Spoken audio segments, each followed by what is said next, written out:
지난 신천지 집단 감염 사례보다 피해가 클 수 있어 긴장해야 하는 상황입니다.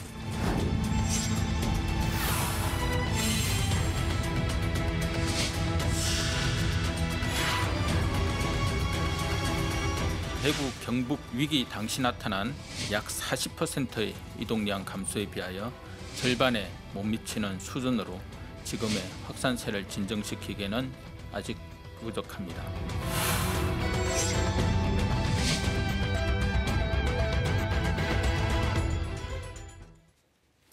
네, 앞서 말씀드렸다시피 코로나 확진자가 400명을 넘어섰습니다. 오늘 사사건건은 코로나19 상황 중심으로 자세히 짚어봅니다. 잠시 뒤에 이용섭 광주시장 연결해 보고요. 여의도 사사건건 국회의원들은 뒷부분에서 연결해 얘기 들어봅니다. 이 자리에는 최영일 시사평론가 나오셨습니다. 안녕하십니까? 안녕하세요. 네, 안녕하세요. 자, 오늘 0시 기준으로 신규 확진자 수부터 알아봐야 될 것 같습니다. 신규 확진자 수가 무려 441명에 달하고 있습니다. 이 중에 지역 발생이 434명으로 해외 유입은 7명에 불과합니다. 수도권뿐 아니라 비수도권에서도 급격한 확산이 계속되는 그런 모양새입니다. 자, 그러면 방역 당국자의 말 듣고 얘기 나눠보도록 하겠습니다. 현재 유행하고 있는 이러한 양상들은 먼저 사랑제일교회를 비롯한 어떤 교회에서의 어떤 발생, 그리고 그로 인한 어떤 전파, 그리고 두 번째는 8.15 서울 도심 집회에 참석한 분들이 전국적으로 다시 흩어지면서 이분들로 인한 또 확산 부분들, 그리고 이분들 외에도 수도권과 그 외 지역에서 무증상 감염자가 잠재되어 있었을 가능성, 이러한 부분들이 종합적으로 결합된 결과라고 그렇게 생각을 하고 있습니다. 공식적으로 여러 가지 의견들을 수렴해서 중대본 차원에서 공식적으로 3단계 여부 또는 3단계에 준하는 조치들로 갈지 완전한 3단계로 바로 이어갈지 이런 모든 가능성들에 대해서 열어두고 지금 현재 속도 있게 논의가 진행 중에 있다라는 말씀을 드립니다.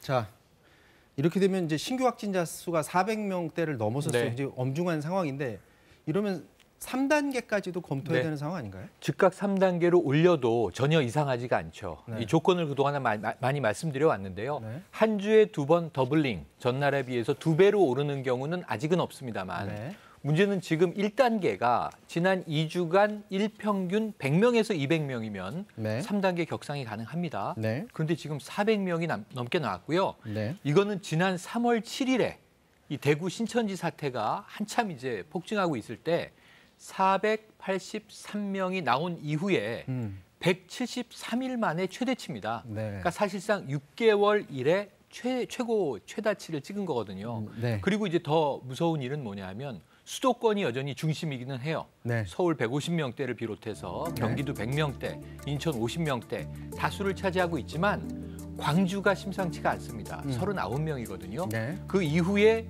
부울경, 전북 전남, 강원 제주까지 지금 전국에서 다발적으로 나오고 있다는 것도 수도권과 또 따로 떼어서 매우 심각한 상황이라고 봐야 할 것 같습니다.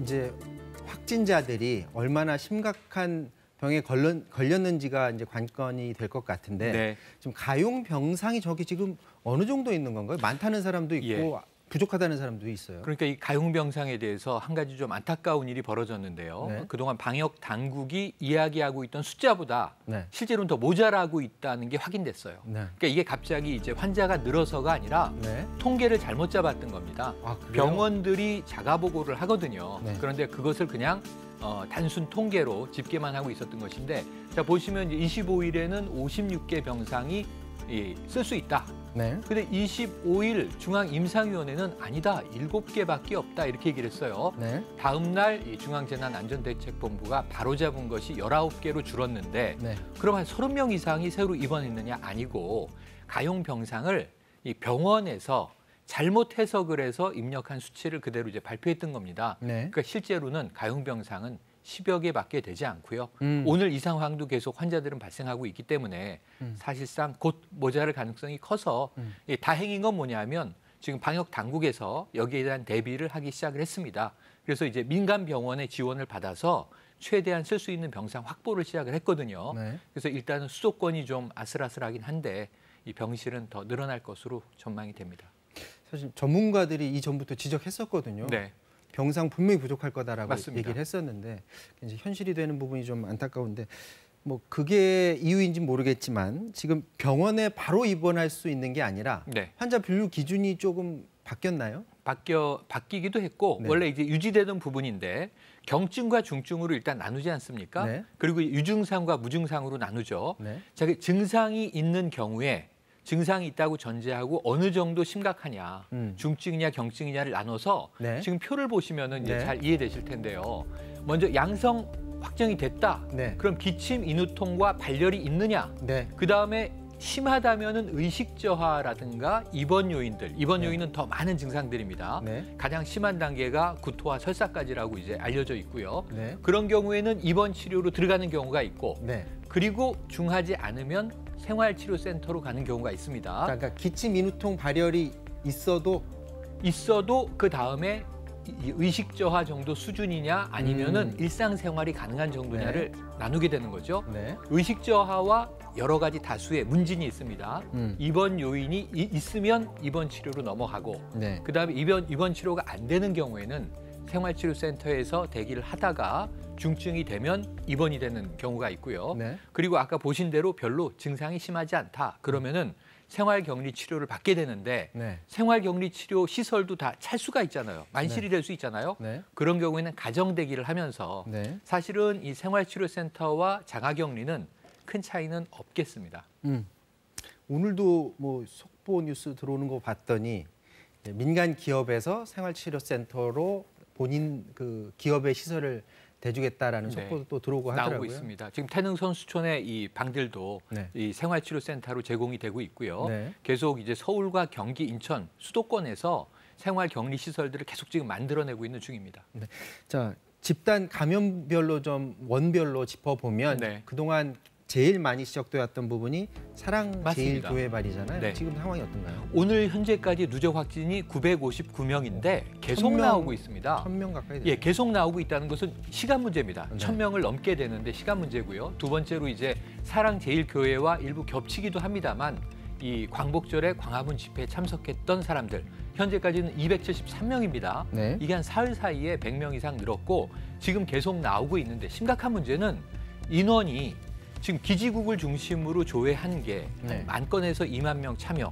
그런데 그게 아니고 오늘 상황을 보면 방역당국은 네. 5만 명 이상 참여했던 것으로 보고 있는데 네. 이 중에 검사를 받은 사람은 5분의 1도 안 됩니다. 네. 그렇다면 지금 검사를 더 받아야 되고요. 네. 문제는 26일까지 서울시의 경우에는 익명 검사를 허용했었잖아요. 네. 그런데 이제 많이 안 받았습니다. 네. 그런데 문제는 이 중에 감염자, 확진자가 있다면 지금 무증상이거나 조용한 전파가 N차 감염으로 퍼지고 있을 위험성이 이제 걱정이고요.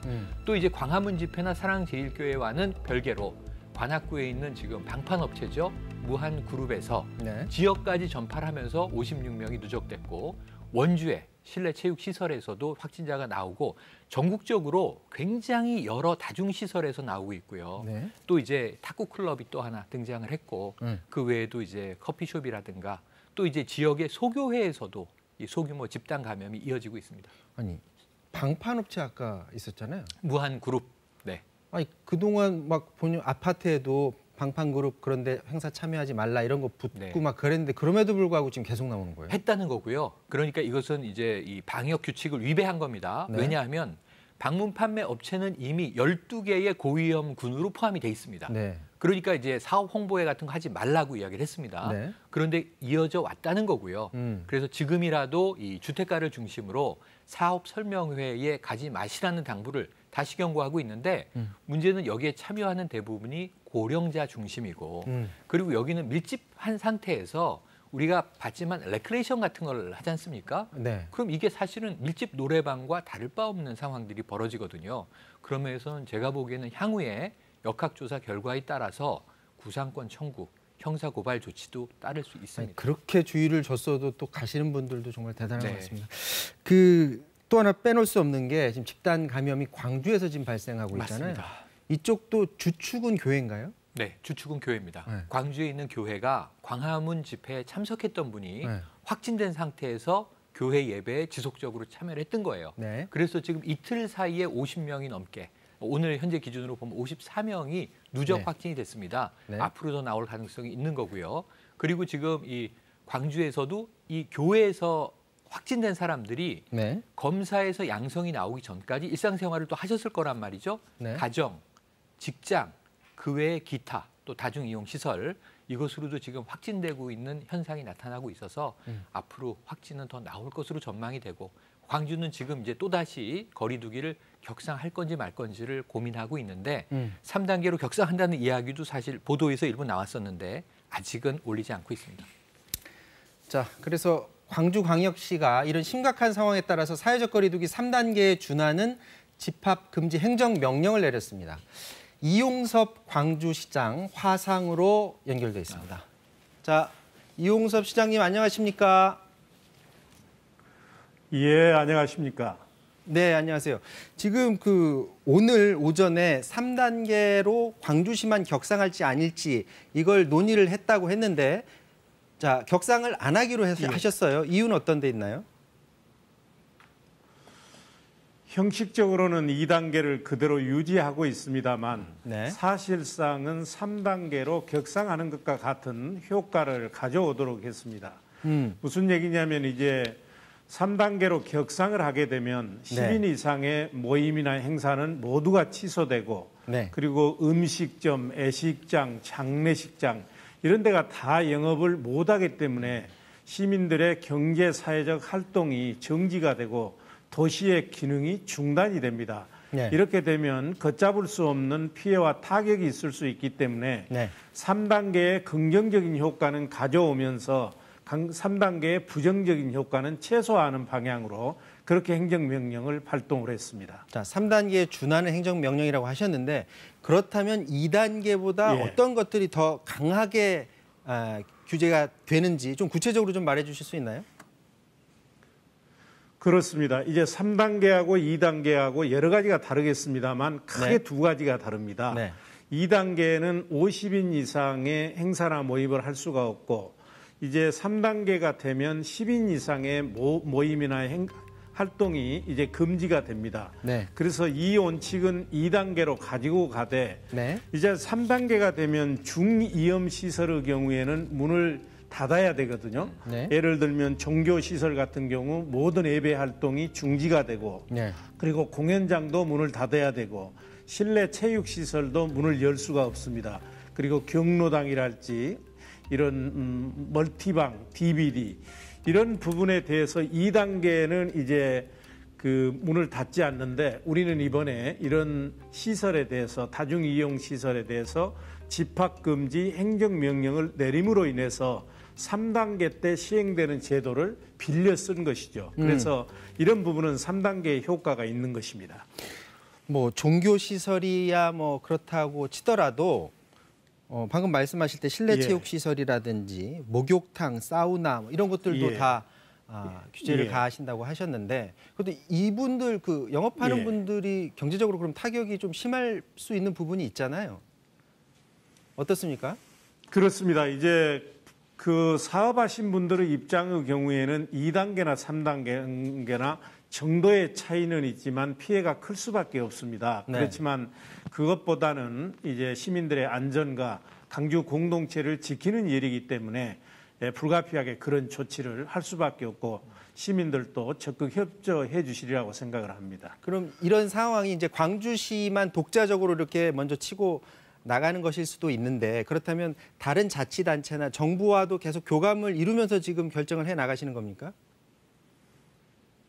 물론입니다. 저희가 이제 지난 7월 3일 날도 한번 1단계에서 2단계로 전국 최초로 격상한 적이 있거든요. 그래서 그게 힘입어서 빨리 이제 1단계로 다시 돌아갈 수 있었는데 네. 이번에도 이런 조치를 취함에 있어서는 중대본하고 다 협의를 거쳐서 하고 있습니다. 자, 이전에 그 송파 60번 확진자가 이제 거짓말을 하면서 예. 광주에서 확진 환자가 굉장히 폭증했습니다. 이 문제 때문에 2억 원대의 구상권을 청구하겠다라고 밝혔던 것으로 알고 있는데 최근에 또 예.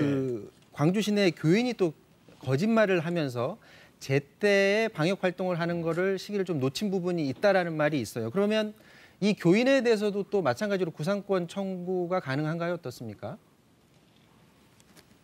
지금 송파에 거주하는 60번 환자의 경우에는 광주 이제 시댁에 다녀갔습니다. 네. 그러고 나서 송파에 돌아가서 확진이 됐는데 네. 그때 이제 역학조사할 때 광주에 다녀왔습니다. 이렇게 얘기를 했으면 광주에서 바로 접촉자를 찾아내서 검사해서 이렇게 격리를 했으면 확산이 안 되는 그런 상황이었습니다. 네. 근데 이분이 끝까지 이제 그 광주에 다녀왔다는 것을 숨겼고 우리가 역학조사를 통해서 찾아냈거든요. 그렇기 네. 때문에 고발도 했고 구상권도 지금 검토를 하고 있고요. 네. 지금 말씀하신 그 교회에 예배를 보신 분이 있는데 이분은 8월 15일 날 광화문 집회에 다녀오신 분입니다. 네. 근데 이제 증상이 있어가지고 확진자가 됐는데 이분 역시 광화문 집회에 다녀왔다 이렇게 얘기를 하고 또 교회에서 예배를 봤다 이 두 가지를 바로 얘기를 했더라면 확진자 확산하는데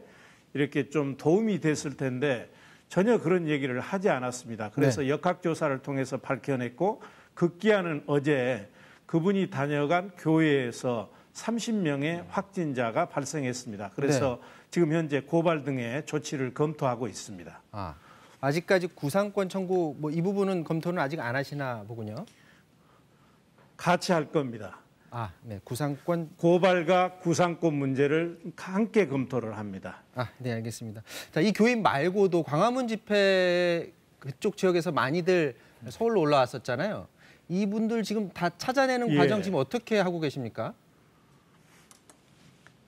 지금 광화문 집회 다녀오신 분들이 한 280명 정도 저희가 파악을 하고 있습니다. 네. 그렇지만 이게 이제 모두 다 파악됐다고 생각할 수가 없기 때문에 계속해서 자진해서 신고하도록 하고 있고요. 이 중에 이제 한 40여 명이 연락이 안 됩니다. 그래서 이거는 현재 경찰과 함께 그 추적을 하고 있고요. 네. 광화문 집회와 관련해서 지금 42명이 확진자로 이렇게 확인이 됐습니다. 지금 파악된 사람들은 이제 진단 검사를 당연히 받을 텐데 그것 자체를 거부하고 그러는 사람들은 없는 거죠? 이제 그렇습니다. 이제 파악되신 분들의 경우에는 이제 몸에 이상이 있는 분도 있고 증상이 없는 분도 있습니다만 네. 그분들은 저희가 이제 검사를 받도록 적극적으로 이렇게 계도를 하고 있습니다. 지금 광화문 집회에 파악되신 분들은 다 참가자 받았습니다. 명단이 중앙정부에서 파악한 숫자하고 혹시 광주시에서 파악한 숫자하고 혹시 차이나 뭐 이런 게 있나요? 아니 많이 다르죠. 달라요. 우선 이제 중앙정부에서 GPS에 의해서 저희한테 보낸 네. 숫자 중에는 정확하지 않은 부분이 많이 있습니다. 네. 그렇게 해서 저희가 이제 일부 찾아낸 게 있고요. 네. 또 하나는 광주에서 차량 세대로 올라갔는데 네. 그때 인솔했던 목사가 있습니다. 네. 그 목사가 이제 자진해서 물론 처음에는 공개를 안 했지만 자진해서 제출한 명단이 있고요. 네. 저희가 이제 홍보를 통해서 광화문에 다녀오신 분들은 검사를 받으십시오 해서 받으신 분들이 56명 정도 됩니다. 그런데 네. 이제 GPS에 의해서 통보해온 명단은 부실한 내용이 많이 있습니다. 그렇군요. 자, 오늘은 이제 3단계 올리지 않았어요. 그렇다면 내부적으로 예. 어느 정도 기준을 충족해야 이제 3단계로 올릴 수 있는 걸 결정을 할 수 있습니까? 이미 저희는 3단계로 올리는 것을 적극적으로 검토해야 될 상황에 왔다고 인식은 하고 있지만 네. 아까 말씀드린 것처럼 3단계로 올렸을 때 부정적 영향이 너무 크기 때문에 네. 2단계를 유지하면서 부정적 효과는 최소화하고 3단계의 긍정적 효과만 가져오자는 거 아니겠습니까? 네. 그리고 현재는 어느 정도 우리 관리 시스템에 있다고 봅니다.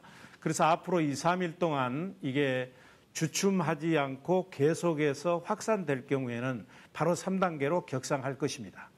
네. 마지막으로 광주 시민들 그리고 국민들한테 당부하고 싶은 말 있으면 짧게 한마디 부탁드리겠습니다. 이제 방역 초기 단계에는 방역 당국의 역할이 매우 컸습니다.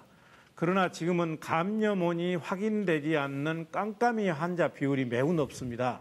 전국적으로는 이 비중이 20%를 넘어서고 있습니다. 네. 우리 광주 경우에는 6% 정도 되는데, 그리고 또 하나는 무증상인 확진자가 전체 환자의 절반이 넘습니다. 이렇게 되면 언제 어떻게 감염될지 알 수가 없기 때문에 방역 당국의 노력만으로는 한계가 있고, 네. 시민들이 내 가족과 내 건강은 내가 지킨다는 자세로 마스크 착용하고 외출 자제하고 사회적 거리 두기를 철저하게 지켜주셔야만 이게 확산을 막을 수가 있습니다. 그래서 시민들께서 많이 도와주시기를 간절히 부탁드립니다. 네, 지금까지 이용섭 광주시장과 말씀 나눴습니다. 말씀 고맙습니다. 감사합니다.